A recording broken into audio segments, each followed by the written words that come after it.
Welcome back to Redneck's Dirty Hands. I'm Pete, and today we got a classic kicking around here. That's a 1965 Ford Falcon, or as my Italian friend would say, it's a Falcone. How many times got I tell you, Andy? It's a Ford Falcon. No, a Falcone.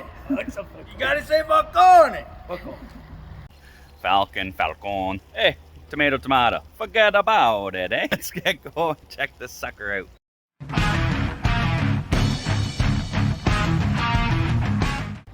Well, I mean, this Falcon's in great shape, and it's a good-looking car. I'm kind of partial to the body stylings of these ones, but I've always been a little bit more partial to the Cougars. You know, these they only made from 1960 to 1970, I think, whereas the Cougar, well, you can still get down to the local bar and find one of those.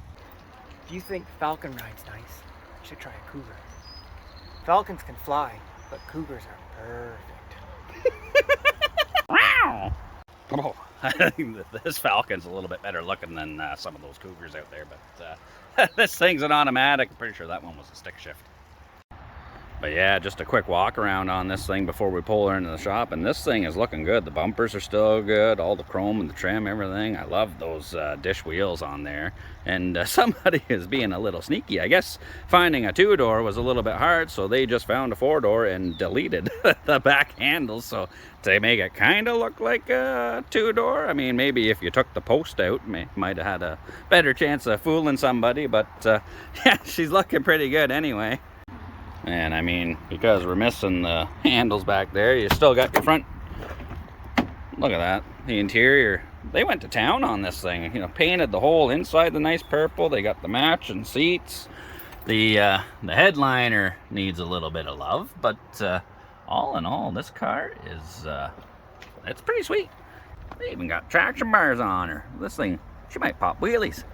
This sweetheart of a Falcon here belongs to our buddy Darren's boy Jagger. Not only does he have a cool name, he has a cool car now too, but what possessed you to pick up a sweet old four-door like this? Well, 4 doors for more horse, what they say. Whoa, this is a family channel. You kiss your mother with that mouth?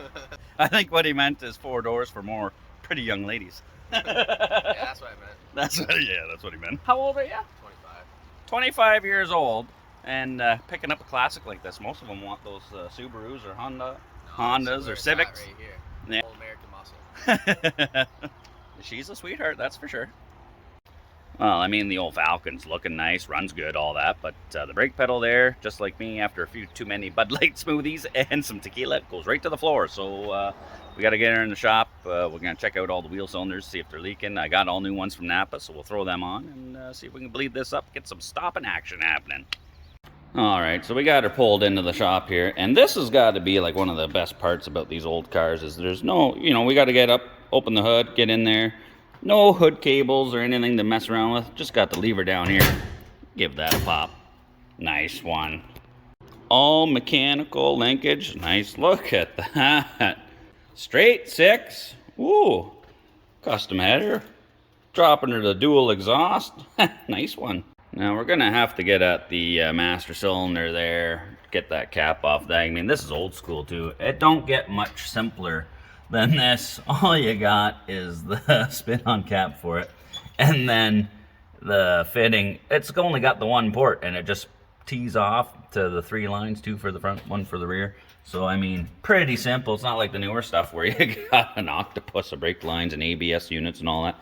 This is pretty simple. You get a leak on this, it's only so many options where it's going to be coming from, but we don't really have much of a brake pedal. It is going to the floor, like I said, so we're going to get it up in the air, pull all the wheels off, check all the wheel cylinders. If we got any leaks or anything, we'll replace them, go over it, and bleed this out, and hopefully get this thing running and stopping.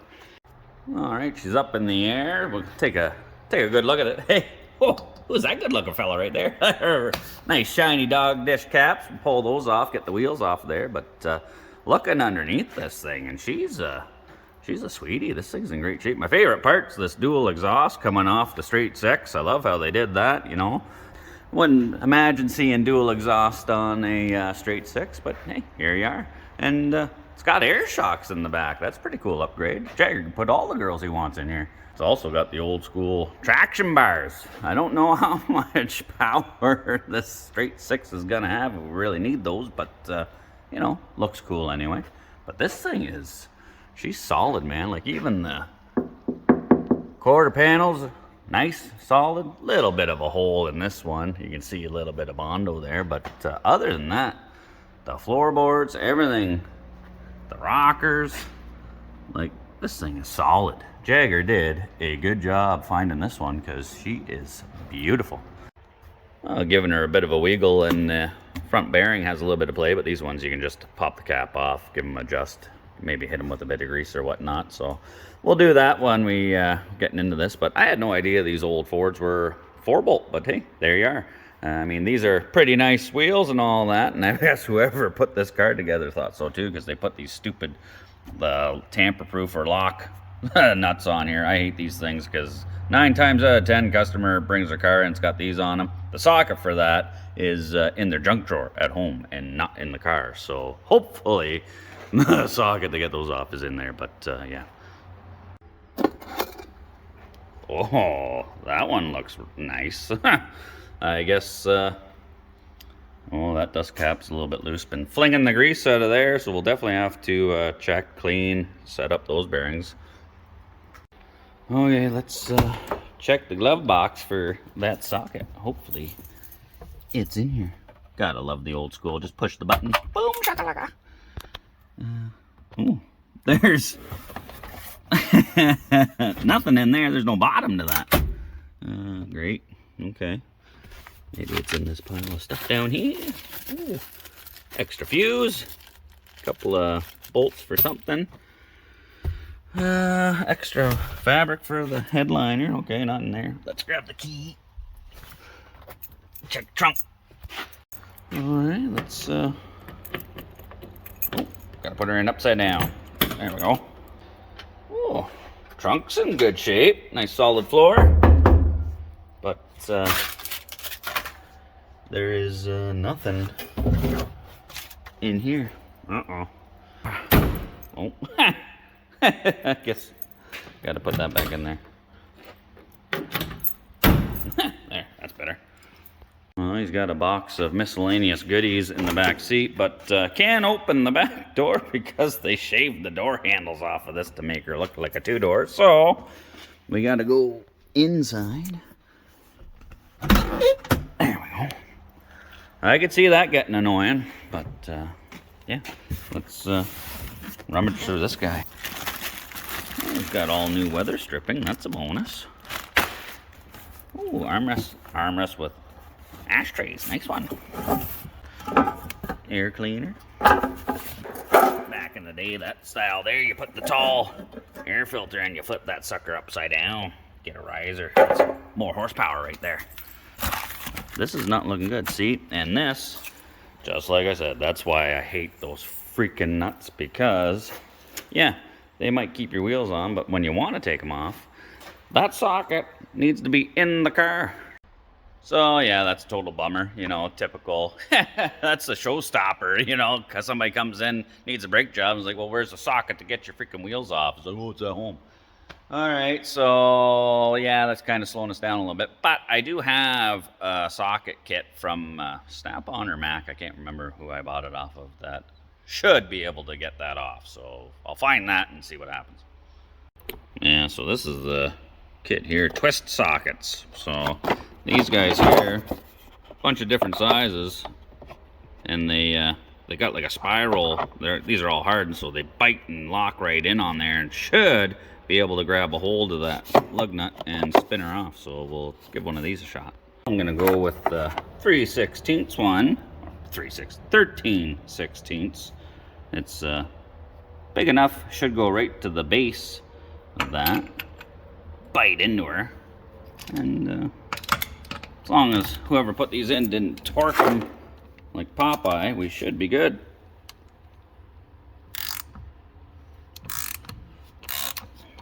Oh yeah, buddy. Look at that. Thanks, Mac Tools. Lifesaver. Now we just gotta inspect these brakes. Now the drums on the rear, they're just slip-ons. Usually what I do, just to knock them free, is take your good old knockometer and give her a good tap, 45-degree angle right in the corner. Pops her free like that. Oh, slides right off.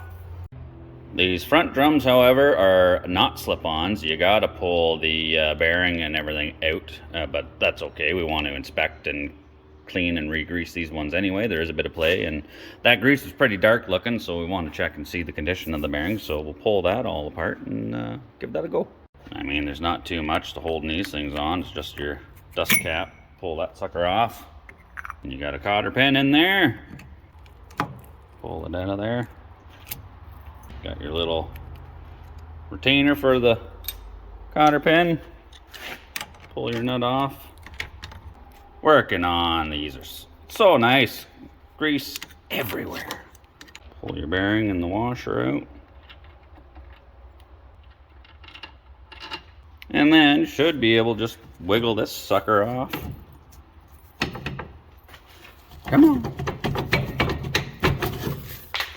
Oh, well, that might be part of the problem right there. Those are his brake shoes. Oh yeah, that's real nice. That wheel cylinder, yeah. Oh, this is a hurting unit. Everything's all buggered up and bound up on that one. Got the other front one off, and yeah, there is some signs the wheel cylinder leaking there, but at least this one, the shoes are complete anyway. These rears, I mean, everything looks to be complete and all that, but they're getting pretty thin, so it looks like we're gonna have to order some new shoes and probably some new hardware if we can get it. These old drum brakes are super simple. I mean, you just need a couple of tools. I got my spoon thing here, whatever. All you gotta do is pop the springs off. Nice and easy, like so. And then got this fancy tool that just kind of grabs the cup on there. Give her a little spin. Hard to do with one hand. Let's see if we can get her. There's the one. Come on, sucker. There we go. There's two.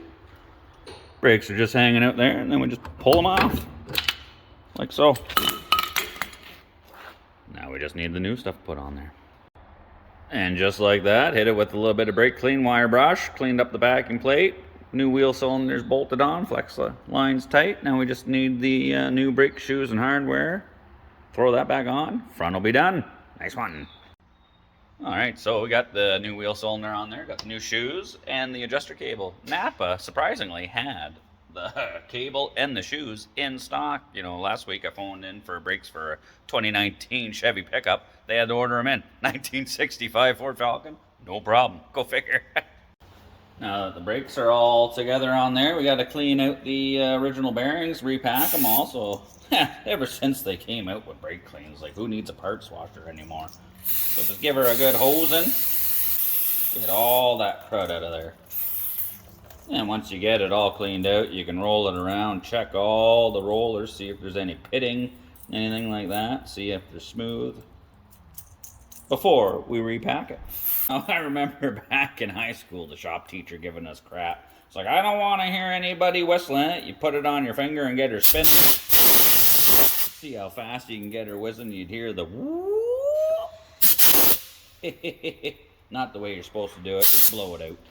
To repack the bearing, I've always just done it, you know, the old school way. Blob of grease in the palm, take the bearing and just keep smacking it in there until you get the bearing or the grease squirting through the top of the bearing there, and then you just keep going around doing it. I mean, they sell a tool for packing bearings, but I mean, you just get just as dirty doing it that way as you do this way, so throw a pair of gloves on and go to town, man. Now that is a packed bearing. Already packed the back bearings. We'll put our front bearing in. We'll just do the nut hand tight for now. Give her a couple of spins. Then just take the channel locks. Get her spinning. Preload it a little bit. Make sure there's no play in there. Then just back her off a touch. We don't want any play, but you don't want it too tight either. That's just about right. Slip the locking cap thing back on. Cotter pin through it.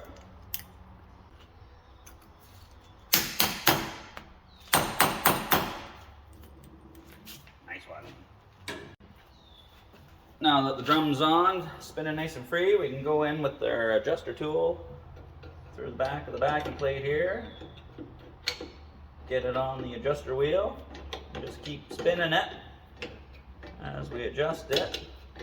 We just want to get a little bit of drag happening on there. We don't want to crank her too tight, overheat the brakes. But we want to get it as close to the drum as we can, so when you step on the pedal, the shoes don't have to move that far to contact the drum. Oh, I can hear it starting to drag a little bit. I think that's it right there. Alright, so we're back to throw the wheels back on, but we are definitely not reusing these goofy lug nuts again. Those suckers, see you later. I just gonna put some regular lug nuts on for now so we can actually, if you gotta take them back off, you don't need that stupid socket to do it. So we'll just give her a few ugga-duggas with the Milwaukee cordless impact gun. This thing's fantastic, by the way. Afterwards, we'll hit it with the torque wrench and set her to spec, but ugga-dugga, baby. Well, now that the brakes are all back together on this thing, now I'm going to move over to the engine bay here. Before we take her for a test rip, it's got a bunch of oil pooled up on the intake here on this side and a bunch running down the side of the block over there.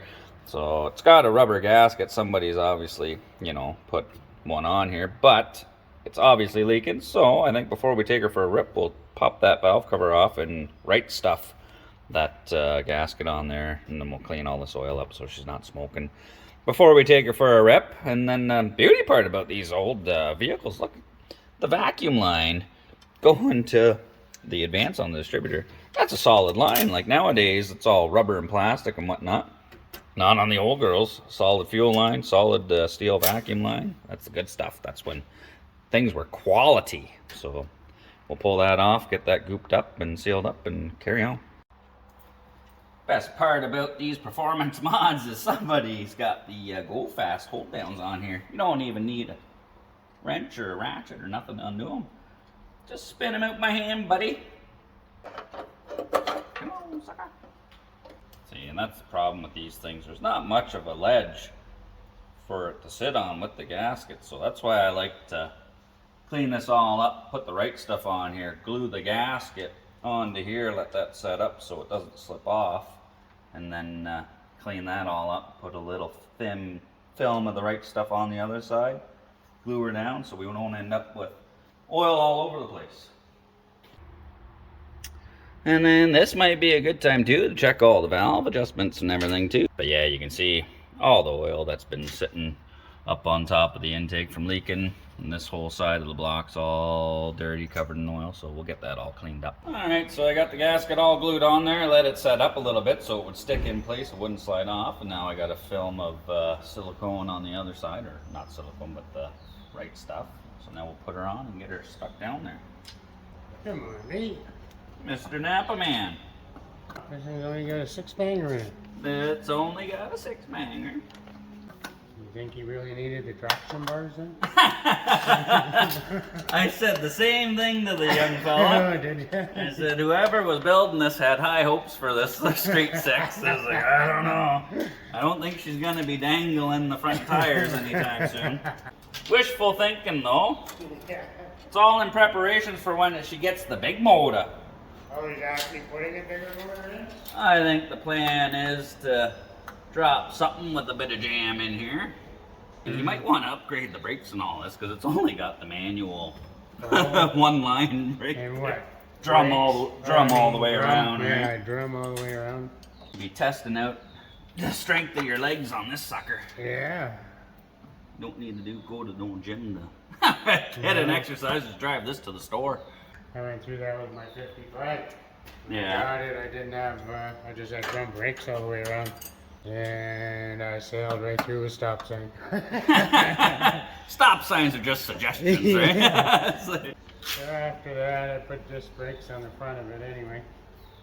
Well, I guess the beauty part is, even still with the day and age, the classic cars, you can buy everything for I know. these. So you can get a full disc brake conversion for this car, no problem. Oh, yeah, I know. Like even when I was talking with Tom there, ordering the brakes for this thing, Yeah. I'm like, call him, like, this is 65 Falcon. Yeah. It's like, I need front shoes, wheel cylinders, rear Yeah. shoes, all that, spring kit, in stock. Yeah. You know, like a month ago, I phoned for brakes for a 2019 Chevy half-ton. And they had They're to like, order. no, we don't have it. Yeah. That just shows how loyal Napa is to the To the classic, older folk. yeah, the classic car market, right? It's a long time since I've seen an old Falcon. Or as the Italians say, Falcon. Actually, I think it was a Falcon. It was the first car that we had down the yard when I had the wrecking yard to race around. Oh yeah? Of course, I didn't have my license back then, but didn't need one for the yard. That was back in the day when cops were cool. That was pretty cool. Oh yeah, everybody had a field car or a yard car, right? Yeah, That's how I learned how to drive. yeah. Well, that's what happens when you grow up watching Dukes of Hazzard. Well, you might make it in the next video because I've been rolling this whole time. So. I just had to I'll put in the credits cameo Bill. Napa Man. Alrighty, sir. Take her easy. Thank you, sir. Alright, well, the valve cover's all glued back on. All the brakes are bled. Everything's all together. So I think all that's left is to take this thing for a cruise. And maybe we'll find out if Jagger's right. Does this thing get the ladies or not? Young lad wants to go for a cruise. See if we can find any ladies. I love it. How could you not? Yeah, the brake pedal's pretty stiff. Oh, she's stiff. It's like it took a Viagra. Oh, feel the power, eh? The straight six is a little bit lacking. Yeah. I've changed to a V8. Get a good workout breaking that pedal there. You got a stuffer. Yeah. Oh, see, there's 2 empty spots right behind us in that seat there. See what the town of Pontypool's got walking around? I think Pontypool's picket's pretty slim. Now, on the shift from first to second takes about a week, but it does do it. Cruising through Pontypool. There's no girls. Yeah, she's looking pretty bare in town here today. Yeah, I don't know. Downtown Pontypool, it was super slim pickings. Not a whole lot walking around there. Let's see what's going on in Royal Estates. Yeah, you got her, Pete. What do we have here? We got some honeys. Slow down, slow down, slow down. Oh, you got to give these ones the Matthew McConaughey from Days of Confused. Yeah. All right, all right, all right. Alright, alright. Hey, girls. How's it going? Not bad. I like your dress. Thank you. You match my car. Girls want to go for a ride? Yeah. Beat it, Pete. Oh, what? We pull up on some good-looking girls, and I get told I got 2 feet and a heartbeat and better beat it. He's got a carload of ladies. What happened to the bro code, man? I guess we're gonna have to call this the Beehive. It holds all the honeys. See ya, buddy. Oh, already getting naked. That just ain't right, man. Well, I guess Jagger was right. That Falcon is a bit of a chick magnet. He just booted me out of his car. Got a full load of honeys there. All I got was dress one chucked out there, but whatever. I guess. Cool old car. It's good to see a young fella buying up an old car and bringing it back to life and driving her every day. So if you're not subscribed, please consider doing so. You know, we enjoy doing these videos, and if you want, leave a comment, hit the like button, and as always, take her easy.